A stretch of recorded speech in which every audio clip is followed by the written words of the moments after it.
In the tangled roots of Los Angeles high society, where love is currency and betrayal is tradition, the bold and the beautiful accelerates toward a seismic shift born not from scandalous affairs or sudden deaths, but from a simple push between sisters. Katie Logan, tired of watching Brooke circle the truth, demands a confession. She tells her sister plainly, "You're still in love with Ridge." Admit it, for months, Brooke has danced around her emotions. She's played the role of supportive ex, loyal friend, good mother, and quiet observer as Ridge rebuilt his bond with Taylor. But everyone knows Brooke Logan doesn't stay silent for long. Not when Ridge Forrester is involved. Not when the man she's shared decades of passion, war, and reunion with is about to tie himself, again, to another woman. Katie doesn't press this issue lightly. She knows what it means. If Brooke admits that she still loves Ridge and worse, wants him back, it won't just shatter Taylor's heart. It will ignite a civil war between the Logans and the Forresters, between loyalty and legacy, between truth and betrayal. Because no matter how civilized everyone claims to be, Ridge Forrester is not just a man. He is the epicenter, the kingmaker. And every woman who's ever loved him knows there's no stepping aside gracefully. There is only conquest or retreat. Brooke resists at first. She insists it's too late, that Ridge has chosen, that he and Taylor have found peace. But Katie presses harder. You're lying to him, and to yourself. And if you let him marry Taylor while you're still in love with him, you'll regret it every day after. And so the seed is planted. Brooke, torn between pride and longing, begins to spiral. Memories flood back. Moments replay, the way Ridge looks at her when no one's watching, the way he once said she was his destiny. And though she's fought the instinct, it's backalive and dangerous. And then Ridge appears. He drops by unannounced, something about co-parenting, or logistics, or casual check-ins. But the energy between them is anything but casual. Their eyes lock too long. Their words hesitate too much. Brooke tries to push him away emotionally, but the silence between them says more than any sentence. That night, Brooke can't sleep. She takes out the photo one she never threw away and stares at it, whispering one word. Still, the next day, Katie corners her again. This time, Brooke breaks. She confesses, "Yes, I still love him. I never stopped." And just like that, the bomb is ticking. The question now is, does she tell Ridge? Or let him marry Taylor under false peace? Taylor, meanwhile, feels the shift. She's lived through too many Brooke-Ridge whirlwinds to not sense the change in the air. Ridge is distracted. He fidgets more. He disappears for longer walks. He pauses before calling her back. Taylor, brilliant and intuitive, knows when a shadow from the past is rising. And in LA, no shadow looms longer than Brooke Logan. She confronts Ridge gently at first. She asks if there's something he needs to tell her. He says no. He says he's committed. But Taylor sees it hesitation. The guilt. The same guilt he carried before. And in that moment, Taylor's clarity returns. She goes to Brooke herself. It's not a scream-filled battle. It's not slaps or tears. It's a quiet conversation between two women who have danced this dance far too long. "You love him," Taylor says. Brooke says nothing. "I see it," Taylor continues. "I always do." "You don't even need to say it," Brooke whispers. "I tried to let go. I know. And I tried to hold on," Taylor replies, her voice calm but breaking. Taylor doesn't wait for a response. She leaves. Not just the house, but Los Angeles. She tells Steffi and Thomas she needs space. Real space. To heal. To stop the cycle. She refuses to be the fallback again. She chooses herself this time. She leaves a letter for Ridge, not angry, not bitter, just honest. A goodbye. And Ridge for once he's left without a clear path. He reads the letter. He replays every moment. He hears Taylor's voice telling him to be happy. He looks at the ring he never had the chance to give her. And then he goes to Brooke. But this time, he doesn't find the confident, sultry woman who always knew exactly what she wanted. He finds someone terrified of hurting someone else. Someone unsure if love is enough anymore. You're not just a habit, Ridge says. You're not just the past. You're the only one who never stopped fighting for me even when you pretended you had. Brooke breaks again. She tells him she wanted him to be happy, even if it wasn't with her. And Ridge finally asks the question, do you want me? No cameras, no press, no audience, just two people with 30 years of history between them.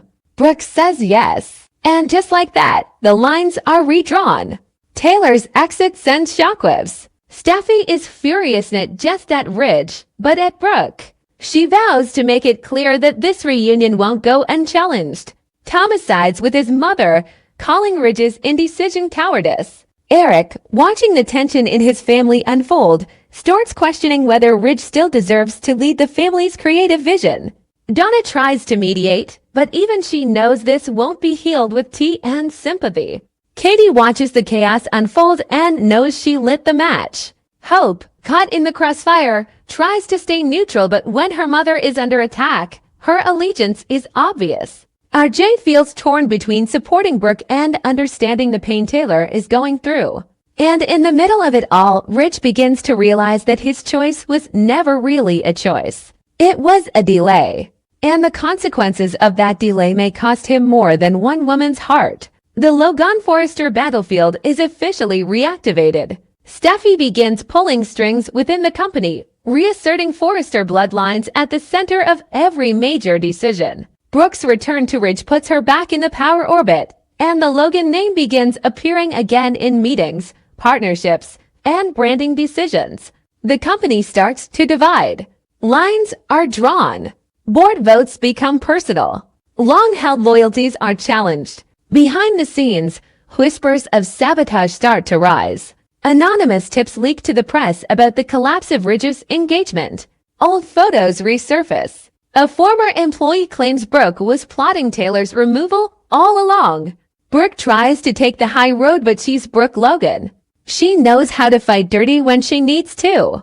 And now, with Ridge back at her side and Taylor gone, she begins to reclaim her space not just in Ridge's life, but in Forrester Creations.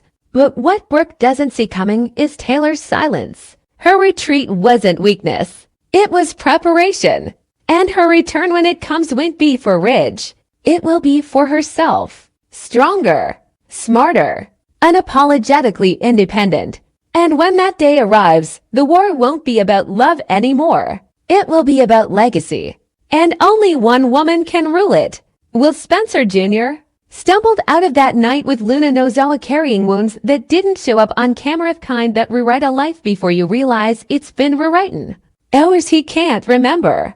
A bruise he can't explain. A stain on a shirt he doesn't own. A half-healed cut where a doctor later said a glass edge probably caught him. The miracle evening everyone else would brag about left him hollowed out and furious at himself. Then at the world. Then at the silence that followed. He woke in a room he didn't recognize with his watch set to the wrong time, his phone at 3% and the familiar burn of liquor in his throat despite barely remembering the first drink. The bed smelled like magnolia and smoke. A text pinged before he found his shoes. Don't forget me. No name. No emoji. Just that. He staggered through the morning telling himself he must have wanted this. He must have asked for all of it. Because that's the line the city sells to men who black out and wake up ashamed. But then his ribs flared when he sneezed, and when he lifted his shirt there was a deep purple blossom of pain spreading in a shape that looked like the corner of a table. He didn't remember falling. He didn't remember permission. He remembered a voice in his ear telling him to relax, and the heavy drag of sleep while his hands didn't work. He remembered Luna's perfume because it always arrives a second before she does, like a calling card you can't unsmell. And he remembered her mouth telling him everything was fine, like she had the authority to speak for him. Later he would call it what it is. He'd learned to use the right word without flinching. But that took time, pressure, and the slow collapse of denial. It started with questions. He asked himself if he had a drinking problem, if he'd relapsed into reckless habits, if he'd become the kind of guy who disappears into a bar and loses the right to complain about the morning after. He asked himself whether he'd somehow invited the wrong woman to comfort the wrong pain. He asked whether Luna was even alive because the city trades in rumors, and one of them said she'd left town. Another said she'd been hurt. A third said she'd been seen in a rideshare at 10 a.m. heading toward a building that later burned. He asked who was watching his car idling too long near his gate, the anonymous account that liked photos of him and a lecture from 8 months ago, the text that knew when he left the gym. The questions multiplied until they sounded like an interrogation inside his own head. When the noise got too loud, he went home. He told Katie he'd made a mistake. Then he told her it was more than a mistake. Then he told her he wasn't sure what he was saying. She read his face before he finished the first sentence. At first she thought it was the typical mess, a blurry night with a stranger and more shame than facts. She told him not to feed the press, not to hand ammunition to anyone who wanted him off balance, not to let a bad choice become a headline. She's a Logan. She knows exactly how one sloppy story becomes a permanent label. But the way he held his side when he breathed, the way his eyes skipped off hers, the way his voice flattened when he said Luna's name, those details kept her up. When Will came back days later with a new text that said we had something real and a photo of the back of his car shot from inches away, Katie stopped treating it like a family embarrassment and started treating it like a threat. She told him to sit with someone who would listen without judgment. Will bristled. Men don't ground themselves in therapy on this show unless the roof is already coming down. But then he woke up panicked at 4 a.m., convinced someone was in his room.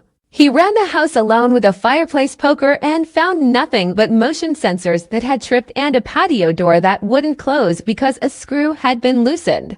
He stopped bristling. He said yes. Taylor Hayes was in the middle of planning a wedding that every veteran viewer knows is a coin toss at best, but she took the calls because the look on Katie's face made this a priority. Taylor has seen the city at its worst. She knows the lies men are trained to tell about consent, about bravado, about just suck it up.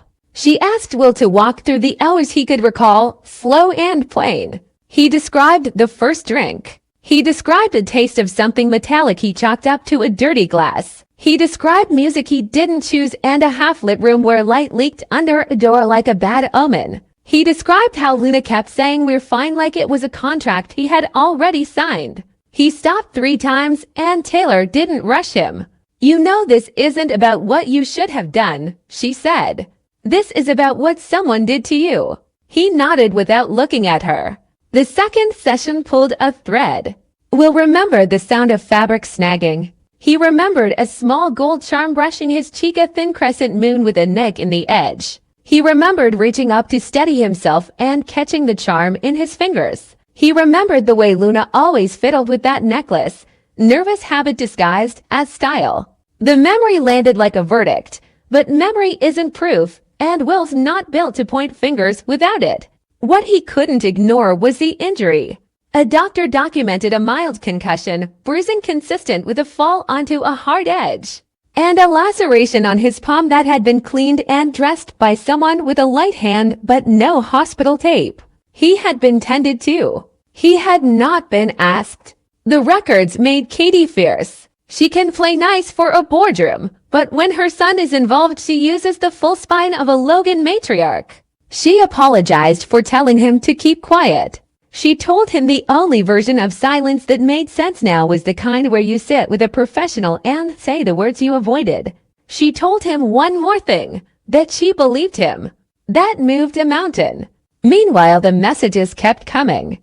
At first they were cloying. Then they were possessive. Then they were menacing in that thin, surgical way only Luna seems to master, every word precisely vague, every line engineered to land in the gut. Remember the way you held me. You liked it. You said you did. I can prove it. Will stopped drinking because he needed one variable he could control. He started carrying a recorder because Taylor told him certainty sometimes lives in playback. He slept on Katie's couch because the house felt safer even when it wasn't. He told Electra the truth he could manage had been with someone else on a night he barely remembers, and he hated himself for it. He didn't use the word yet. He watched her eyes change from hurt to distance. She asked if he could swear it wasn't a choice. He said he didn't know how any of it had been.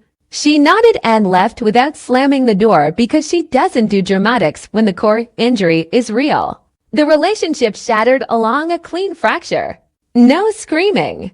Just the sound of trust failing. Somewhere in all of this, Luna floated through the city like a rumor you can smell. Some days she was spotted at a boutique at closing. Some nights a rideshare driver swore he dropped her a block from Will Street and said she hummed under her breath. Some mornings a florist confirmed a cash delivery to an address that didn't exist. None of it solid. All of it enough to make his skin prickle. The encounter came by accident, or design, hard to say, with someone like Luna. Will walked into a quiet coffee shop after a session with Taylor and found her at the window like she'd been waiting. She looked soft. She always looks soft when she wants the hit to land harder. She asked if he was okay. He told her he didn't owe her that answer. She touched his wrist the way you'd pet a frightened animal. He recoiled like he'd touched a live wire. She smiled and it wasn't mean. It was certain. "We were beautiful," she said. "You don't get to rewrite it because you're scared of your own want." He said the word for the first time to her face. She blinked but didn't flinch. "Men can be victims," he said. "I was." She shifted tactics like a driver changing lanes without checking the mirror. "You fell," she said. "The table corner. I told you to slow down. You were dizzy. I cleaned your hand.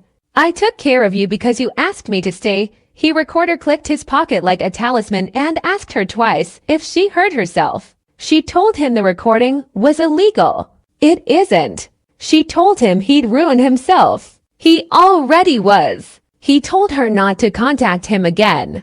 She left a napkin with a tiny crescent of lipstick on the corner that matched the memory he hated. He didn't pick it up. When he got to the sidewalk, his phone pinged. Delete that recording. The message arrived on end-to-end encryption from a number labeled unknown. He turned a full circle looking for a camera and saw three. One was a city dome. One was a tabloid freelancer he recognized from a Hope for the Future presser. One was a black sedan with no front plate and a lens peeking from a cracked window. Taylor told him to keep moving through the process. Trauma isn't a straight line. It coils. It lunges. It makes you want to torch yourself to keep anyone else from lighting the match. He told her he hated being a story. She told him he was a person first and the story could shut up. She told him something else. Assault steals language and gives you shame. Therapy steals shame and gives you language back. He started to talk clean. He started to say, "I didn't consent." He started to say, "She waited until I couldn't say no." He started to say, "I fell and she didn't call for help." He started to say, "I have a right to be angry without apologizing for it." Katie took the practical lane like always. She documented. She photographed the bruise at day 3 and day 7. She made a list of every text. She printed the napkin photo even if he refused to bring the actual thing home. She logged the dates of panic spikes and the nights he slept through. She called Bill because this is still a Spencer mess and sometimes you need a Spencer hammer. Bill wanted to level an entire block. Katie told him to put the sledgehammer down and pick up patience. He tried, which for Bill means he lasted 3 days before threatening to buy the building where the coffee shop sits and have the security footage hand-delivered. He might do it anyway. The question everyone keeps asking is the one the show is built to exploit. Did Luna cause serious injury to Will? The answer lives between intent and consequence. He carries a concussion on a scan, not a rumor. He carries a scar he didn't have before, not a metaphor. He carries sleeplessness that looks like a choice to people who have never had their boundaries ripped out while they were still speaking. He carries a ripped stitch in his life where Electra used to stand. Injury isn't always visible, but in this case, it is. Whether Luna set out to bruise his ribs is irrelevant to the reality that she walked him into a night engineered to remove his ability to choose and then treated the aftermath like proof of consent. That's harm. That's serious. That's the story. The legal piece hasn't landed because stories like this rarely break cleanly in a town that edits its own footage, but Will has moved from questions to declarations. He refuses to share space with Luna. He refuses to be baited by messages that tell him he wanted it. He refuses to let shame muzzle him in rooms where his name buys other people the right to pretend they care. He told Taylor he wants to file a report when he's ready, not because he needs a courtroom to validate him, but because men hearing the word out loud from another man sometimes learn they have permission to name what happened to them. He told Katie he wants to rebuild the part of himself that believes in morning light. She told him that part isn't Gonit's just hiding under all the noise. Electra remains a closed door for now. She told him she hopes he heals it and she means it. But she also told him she needs distance from anything with Luna's fingerprints on it. It's not punishment. It's self-preservation. The show will decide whether that gap closes or becomes a cliff, but the honest answer today is that his relationship broke on the night someone else decided his body didn't belong to him. Taylor's wedding plans float like confetti that never hits the ground. She is present for Will more than she is for photographers. She brings him back to breath when the room tilts. She anchors him to facts when memory and shame try to co-author new lies. Katie's arc evolves from denial to action to advocacy, a clean demonstration of how a parent can miss the first signal and still show up in time to matter. Bill remains a storm system. Liam drops in with the kind of brother talk that sounds clumsy, but lands fine because clumsy is honest. The Forresters whisper that Luna's staying power depends on whether anyone with a Forrester name stands beside her when the lights come up. Right now, nobody is rushing to the stage. Luna herself keeps moving like a shadow you can almost chase close enough to upset, slippery enough to evade. When she does speak, she leans on we and us and remember, language built to trap a frightened mind inside a false narrative. It isn't working anymore. Will hears her and hears control, not comfort. The runway will get its drama, the press will get its headlines, and the families will get another skirmish in the endless Logan Forrester chess match. But this plot isn't dress up. It's about a young man deciding his voice counts and refusing to let the room decide otherwise. If the bold and the beautiful sticks the landing, it won't be with a gotcha DNA reveal or a handcuff cliffhanger.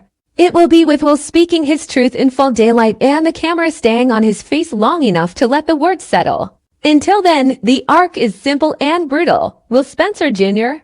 got hurt on a night marketed as magic. He questioned everything from his drinking to his sanity because that's what this kind of harm teaches you to do. His mother believed him when it counted. A professional helped him take the power back one sentence at a time. Luna did damage that will take time to mend emotional, physical, relational. He will recover because he's choosing the hard path in full view of a town that prefers its pain pretty. Electra may be gone or may return. Either way, the man she loved is rebuilding himself with intention. And if you're asking whether Luna caused serious injury, you're really asking whether the show is ready to say out loud that harm is harm no matter who does it or how they dress it up. The answer is yes. The next answer belongs to Will.